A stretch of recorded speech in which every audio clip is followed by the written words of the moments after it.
കഴിഞ്ഞ ദിവസം ഞാൻ പോസിറ്റീവ് അഫർമേഷനെ പറ്റി ഒരു വീഡിയോ കണ്ടു. കമന്റ് സെക്ഷൻ നോക്കുമ്പോൾ എല്ലാവരും പറയുന്നു ഇറ്റ്സ് വർക്കിംഗ്, പക്ഷെ എനിക്ക് മാത്രം വർക്ക് ചെയ്യുന്നില്ലല്ലോ. കഴിഞ്ഞ ദിവസം ഒരാൾ സംശയം ചോദിച്ചതാണ്. അപ്പൊ ഞാൻ ചോദിച്ചു, എന്താണ് പറയാറുള്ളത്? എനിക്ക് എപ്പോഴും അസുഖങ്ങളാ, അപ്പോൾ എന്റെ അസുഖം മാറ്റി തരണേ എന്നാ പറയാറുള്ളത്. അപ്പൊ ഞാൻ ചോദിച്ചു, എന്തിന്റെ വീഡിയോ കണ്ടത്? അഫർമേഷന്റെ. ഞാൻ ചോദിച്ചു, അഫർമേഷന്റെയോ?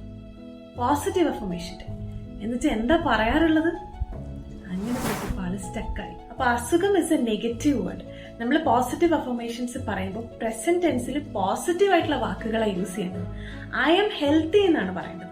അപ്പോൾ വിഷ്വലൈസേഷൻ, മാനിഫെസ്റ്റേഷൻ, പോസിറ്റീവ് അഫർമേഷൻസ് ഇതെല്ലാം വർക്ക് ചെയ്യും. പക്ഷെ അതിന് ശരിയായ രീതിയിൽ ഉപയോഗിക്കണം. എല്ലാ കാര്യങ്ങളും അതെ, നമ്മൾ ഉപയോഗിച്ച രീതി തെറ്റായിട്ട് അത് വർക്ക് ചെയ്യില്ല എന്ന് പറഞ്ഞിട്ട് കാര്യമില്ല. അതുപോലെ തന്നെയാണ് വാസ്തു. വാസ്തു ഇസ് ഓൾസോ എ സയൻസ്.